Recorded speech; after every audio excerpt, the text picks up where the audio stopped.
Queremos saludar a esta hora de la mañana para continuar con el tema al senador de la Democracia Cristiana y presidente de la Comisión de Seguridad del Senado, Iván Flores. ¿Cómo está, senador? Muy buenos días.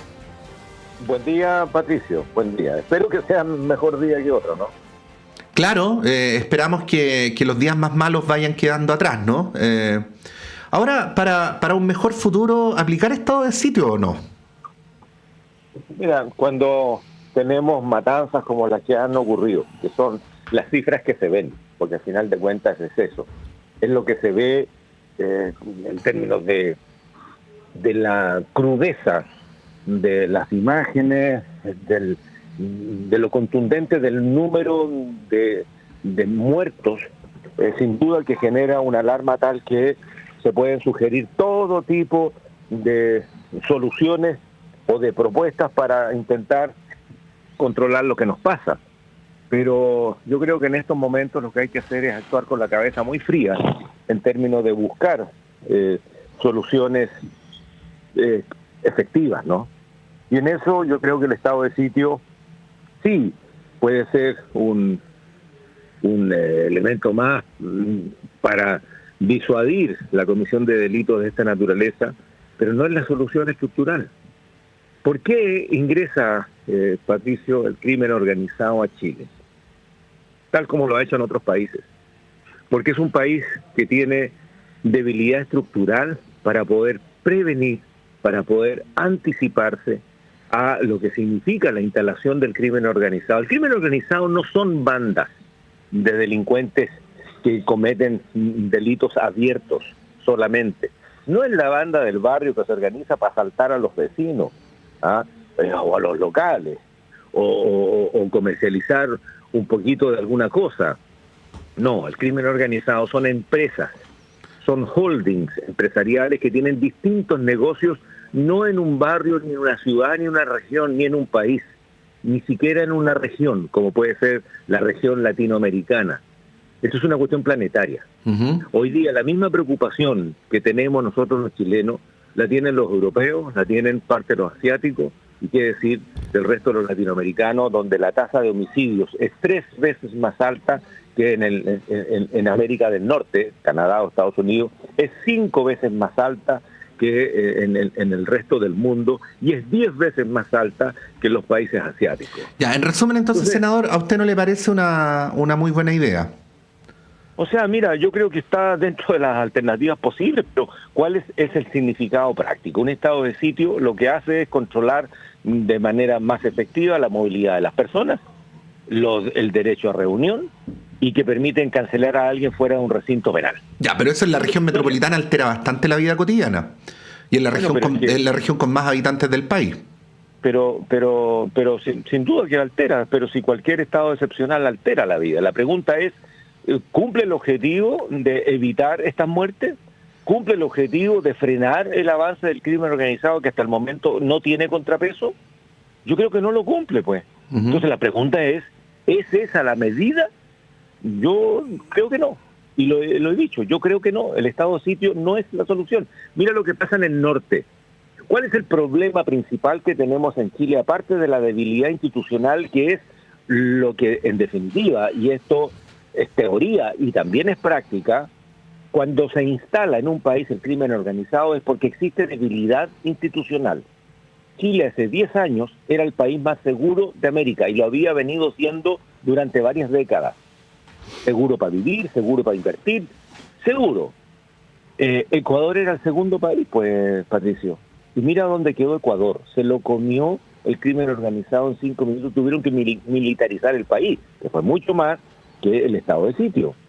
Bueno, lo que ocurre con nosotros es que siendo un país tranquilo, seguro, no teníamos que necesariamente, comillas, gastar plata, que era siempre escasa, en este tipo de materias cuando habían otras necesidades. Necesidades de hacer puertos, necesidades de hacer carreteras, necesidades de hacer hospital, en fin, necesidades que son reales también para la gente.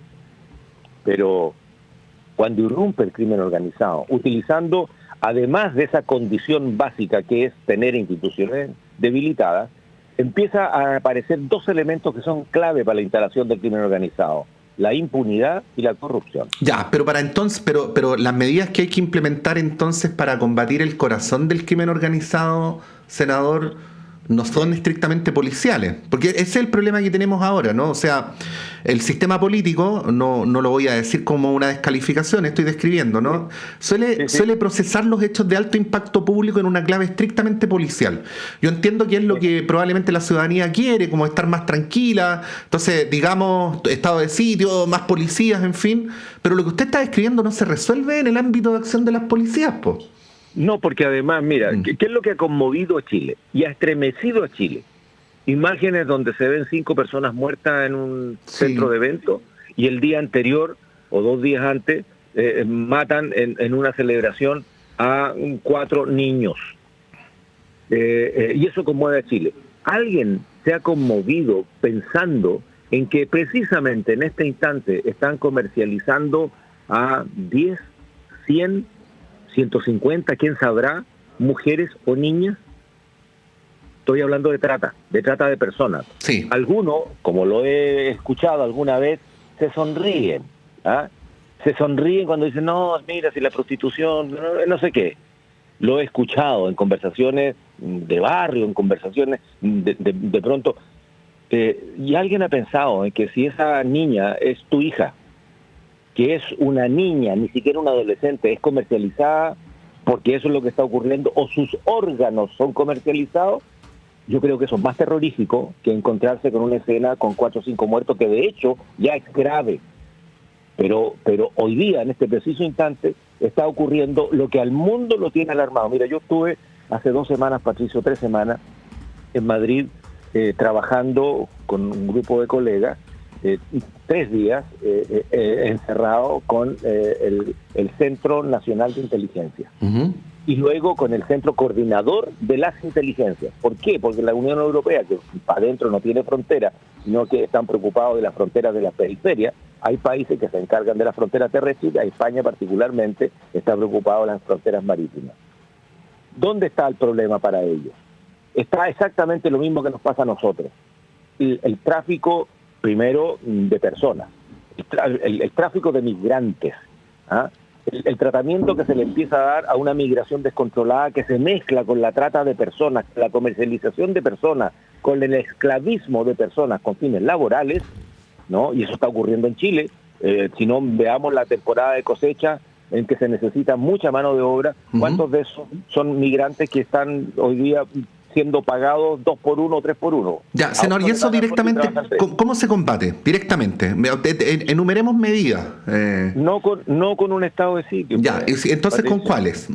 Con medidas que son, a ver, tienen que haber medidas inmediatas. Yo comparto con la moneda lo que acaba de plantear. La pregunta es cuánto se van a demorar en fortalecer el Ministerio Público, cuánto se van a demorar en fortalecer las policías, cuánto se van a demorar en poder aplicar alguna de los compromisos que hicieron. Porque el año antepasado se aprobaron 1.500 millones de dólares y todavía no se terminan de gastar casi 2 años después. La burocracia se lo comió. Entonces aquí tenemos que darle un tratamiento de urgencia y el resorte es única y exclusivamente del gobierno. Ningún otro poder del Estado puede tomar una decisión para desburocratizar la respuesta. Y en esto, si se tratan de urgencia, y eso está regulado en la norma, que sea urgencia y que Contraloría entienda que siendo urgencia el trámite es rápido dentro de la probabilidad que significa comprar equipamiento, comprar tecnología o sencillamente contratar personal especializado. Se puede hacer, pero son decisiones políticas que tienen que ir implementadas con una velocidad administrativa y no como los 1.500 millones de dólares que era traba tras traba tras traba.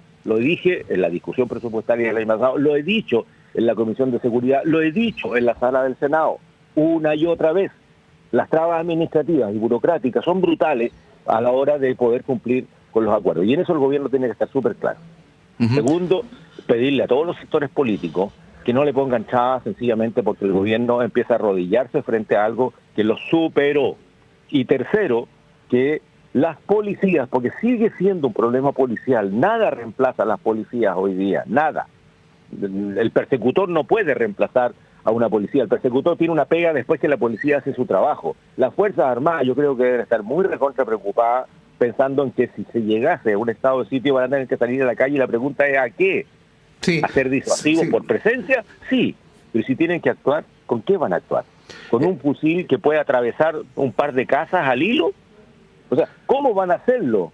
Estamos, ¿Me entiende? sí, estamos conversando con el senador Iván Flores a esta hora de la mañana. Senador, uno advierte en todo caso una contradicción, y discúlpeme si estoy siendo injusto, Sí, claro. Por favor. que es la siguiente. Cuando ocurren estos hechos, se presiona muy fuertemente al gobierno para que tome medidas inmediatas, ¿no? Incluso para que haga gestos inmediatos. Usted recordará que le habían pedido al presidente Boric que no fuera a Paraguay, que se devolviera, en fin. Pero para discutir estos asuntos que tienen que ver con las medidas de fondo, menciono la creación del Ministerio de Seguridad Pública, menciono el levantamiento del secreto bancario y otras. Parece no haber tanta disposición en el Parlamento, pues. O sea, hay sectores que ahí empiezan a retroceder, a votar en contra, a decir mejor discutámoslo más adelante. Es así. Es así. Es así. Es así, ha sido así. Sin embargo, yo debo dar fe de que en el Senado le hemos puesto todo el empeño posible, independientemente de lo que es el necesario y justo debate. Mira, el Fast Track del año pasado contenía 32 proyectos. Aprobamos 51 proyectos, porque no solamente aprobamos los del Fast Track, excepto uno, que es el de inteligencia económica, y aprobamos 20 más que ya teníamos nosotros en el Senado. O sea, es inédito. Nunca había habido un trámite tan rápido como el que hubo el año pasado. Y este año, que tenemos un nuevo Fast Track, estamos poniéndole todo el empeño. Estamos trabajando en este momento con 3 proyectos grandes, que son complejos, y que vamos avanzando y que ya mandamos a la sala. Y en la sala también hay algunas complicaciones del debate político, pero también el gobierno, que es colegislador, porque recordemos que todas las materias de proyectos de ley que tengan que ver con financiamiento público, o sea, que signifique plata, aunque sea un peso, es atribución exclusiva del gobierno de turno. Y segundo, cualquier cosa, cualquier proyecto que tenga que ver con modificación institucional es atribución exclusiva del gobierno. Si yo presento mañana un proyecto para crear una unidad especializada en no sé qué, en trata de personas, me van a decir inadmisible, es inconstitucional porque es atribución del gobierno. Entonces hay que convencer al gobierno que trabajemos en sintonía.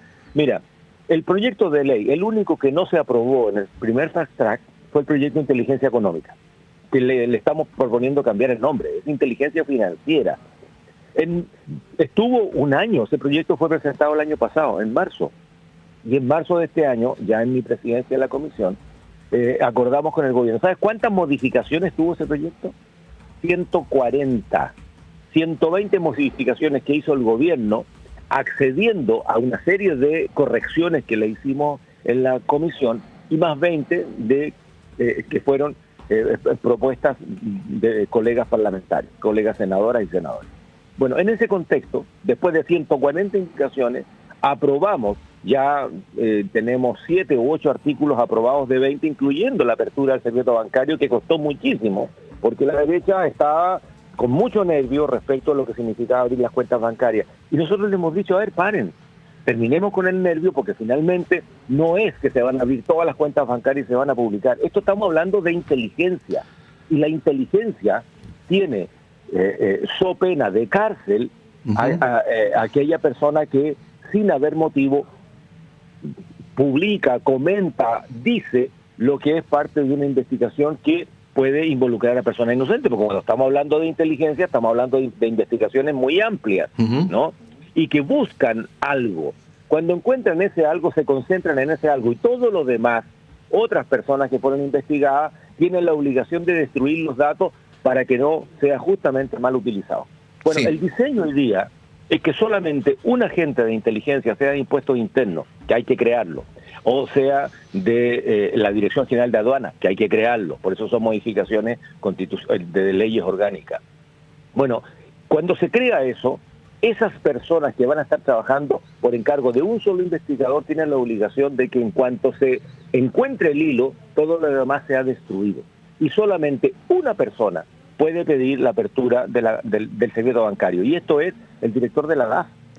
O sea, no es que todo el mundo va a ir. Entonces, bueno, la derecha fue entendiendo de que el proyecto hoy día no es el proyecto de antes, y por lo tanto no le van a abrir las cuentas a todo el mundo, y menos a los empresarios honestos. Y si en alguno de estos empresarios honestos es revisado, encontrándose nada en sus haberes, bueno, se elimina.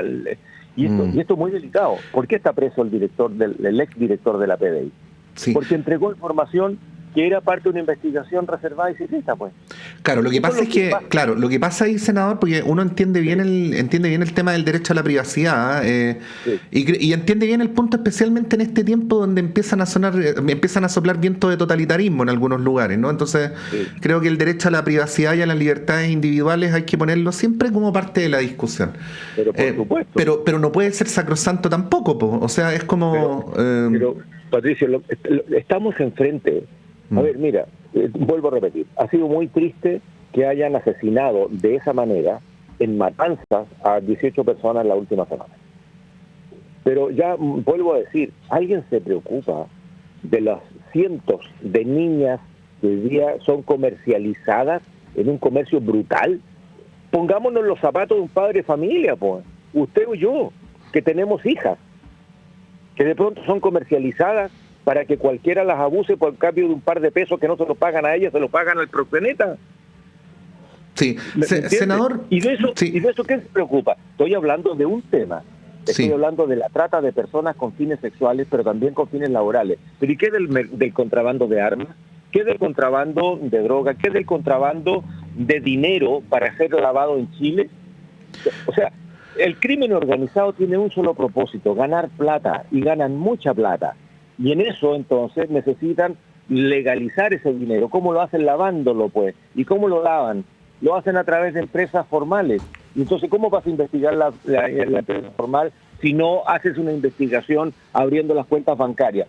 Mira, hay otro proyecto que estamos discutiendo ahora, que lo presenté la semana pasada dentro de la inteligencia económica. El no cash.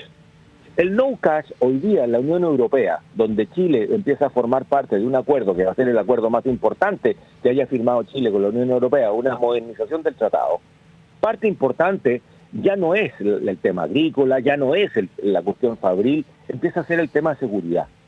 Y los europeos ya tienen como norma el no cash. En Francia, en Italia, no puede haber ninguna compra hecha por nadie en efectivo, en plata en efectivo, por más de 2.500 euros. Y los españoles bajaron más todavía, son 1.000 euros tope. Hay en Santiago, me informaban, que hay tiendas exclusivas que tienen contadores de billetes. ¿Por qué puedes tener un contador de billetes? Si tú puedes cortar 500 lucas o 200 lucas a mano, ¿por qué tienes contador de billetes? Porque hay gente que compra vehículos de alta gama, joyas de alto valor, con billete. La pregunta es, ¿por qué compra con billete? Y ese tipo de transacciones se hacen con tarjeta, o se hacen con un cheque, o se hacen con otro instrumento. Sí, entonces, senador... del no-cash es súper... Y ya está generando algunos reparos. El crimen organizado se tiene que enfrentar integralmente, no es un negocito cualquiera. Senador, siendo yo el periodista y usted el entrevistado, déjeme darle todo el punto. O sea, lo que usted está diciendo es bastante obvio, y por eso uno se pregunta por qué no se legisla. Pero finalizo con esto. Hubo una vez un candidato... Y yo me acuerdo porque justo ese verano salí de vacaciones y en la carretera estaba lleno de esas gigantografías que decían: se le acabó la fiesta a los delincuentes, ¿no? Estoy hablando del expresidente Piñera. El tiempo nos demostró que un presidente de la República no puede proponer esto porque este no es un problema de gobierno, es un problema de Estado, ¿no? Así es. En las últimas horas hemos visto cómo hay una narrativa oficialista que le echa la culpa a Piñera después de Cúcuta, mientras las oposiciones dicen que todo es culpa de Monsalve, de Toay, de Boric. Y la verdad es que el problema en el tramo largo se acrecienta. Incluso el gobierno podría decir en su favor que los índices de homicidios descendieron el año pasado en comparación con el 2022. O sea, ese es el dato duro, ¿no? Pero ese no es el punto. El punto es que incluso el Partido Comunista hizo una declaración pública ayer pidiendo un acuerdo de Estado en relación a esta materia. Quería finalizar con esto, porque uno abre el diario y... que renuncie Toá, después otros dicen es que la culpa la tuvo Piñera, porque estos 5 caballeros que están detenidos habían recibido la visa de responsabilidad especial luego de Cúcuta, en fin. Bueno, el acuerdo de Estado, y yo sé que esto da para hablar 20 minutos, pero a ver si lo podemos decir lo más resumidamente posible. ¿Cómo lo ve y en torno a qué punto se podría aglutinar algo que impida que se ocupen estos temas para, aprovechando el desasosiego de la población, sacar ventaja en la encuesta que se va a publicar el próximo domingo, senador. Bueno, es lo que señalaba al principio. El crimen organizado no es cualquier tipo de delito en particular. Son holding empresariales altamente especializados, con inteligencia propia, con equipamiento moderno, porque tienen la plata, y no caen en la burocracia de cualquier estado de tener que hacer procedimientos, que busquen la transparencia para que lo hagan bien, bla, bla, bla, bla, bla, bla, sino que compran lo que está disponible en el mercado como la mejor tecnología. La gente muerta estos días son los soldados de la calle. Es el último eslabón en términos de su sistema operativo. Y por lo tanto, no ha caído ningún cabecilla. Están peleando entre bandas, están marcando la bandera. La manera de combatirlo es una manera mucho más integral. En la inmediatez tenemos que darle a las policías lo que están pidiendo, tecnología y recursos. Eso es lo que están pidiendo. O sea, cuando tenemos un programa como el año pasado de microtráfico cero, con 0% de aumento respecto al año anterior, entonces estamos en un chiste, pues. Estamos en un chiste. Si las policías necesitan benzina, necesitan aceite, necesitan neumáticos para el auto, necesitan vehículos blindados. Porque en las regiones no hay vehículos blindados para las policías que investigan, no hay. Entonces, necesitamos un equipamiento que permita transitar. Nosotros en el Parlamento tenemos que hacer nuestra pega y tenemos que seguirla haciendo. Y el Poder Judicial también tiene que hacer lo propio. Entonces, los tres poderes del Estado, con la comunidad consciente, que vamos a tener que perder, y esta es mi postura, algunas libertades a cambio de tratar de recuperar el Estado de Derecho, porque si no esta cuestión nos pasa por encima y a la mierda las ideologías de cualquier... Perdón, por lapsus. A la borra las ideologías y las consignas del lado que sean, si no estamos viendo el bien del Estado, el bien de Chile, y en eso necesitamos unidad nacional. Aquí no pueden haber gallitos políticos de un sector o de otro sector. Aquí lo que tiene que haber claridad de lo que nos está pasando, y por esa razón le di la lata a Patricio de tratar de explicar lo que es el crimen organizado. O sea, tráfico de drogas, tráfico de personas, contrabando de todo tipo, incluyendo la ropa que a veces se vende en la calle, que es parte de la obtención de recursos, el lavado de dinero, el contrabando de dinero. Todo eso y un par de cosas más empiezan a ser hoy día sujeto de lo que debería ser la primera preocupación de Chile. Es la primera preocupación que sea la primera prioridad. Y la primera prioridad significa que ahora en la ley de presupuesto que estamos empezando a discutir, coloquen efectivamente lo que las policías les están diciendo y lo que el sistema de inteligencia, que no existe en Chile, no existe un sistema de inteligencia, y que con una agencia desmantelada producto de los abusos que ocurrieron en la dictadura, tengamos un sistema que sea capaz de tener agentes que permitan adelantarse a lo que nos pase, porque si no esta cuestión nos pasa por encima. Entonces, primero, comprensión del problema. Lo segundo es ver cómo lo enfrentamos entre todos. Senador, no se excuse por haberse tomado el tiempo para explicarlo del crimen organizado, porque es precisamente lo que falta, ¿no? Entender, a pesar de lo doloroso que sea, que un grupo entre en una camioneta en un callejón sin salida en Quilicura y asesine a 4 chicos que no tienen ninguna culpa, que deje todas las paredes llenas de orificios de bala. Bueno, a pesar de lo doloroso que es padecer y enterarse de eso, comprender que es apenas la última expresión de una estructura organizativa que es mucho más amplia, ¿no? y que responde a intereses mucho más poderosos y, por supuesto, intereses económicos muy grandes. Ha sido precisamente el propósito de la entrevista, así que no se excuse. Hemos conversado con el senador Iván Flores, presidente de la Comisión de Seguridad del Senado. Que esté muy bien, que tenga un buen día. Buen día, Patricio, buen día. Ahí estaba el senador Flores dando su apreciación sobre el tema. Partió diciéndonos que el estado de sitio no era la solución para lo que estamos conversando. Es un debate que está abierto. El mismo presidente ha dicho que no descarta ninguna medida, pero que hay que ir ponderándolas con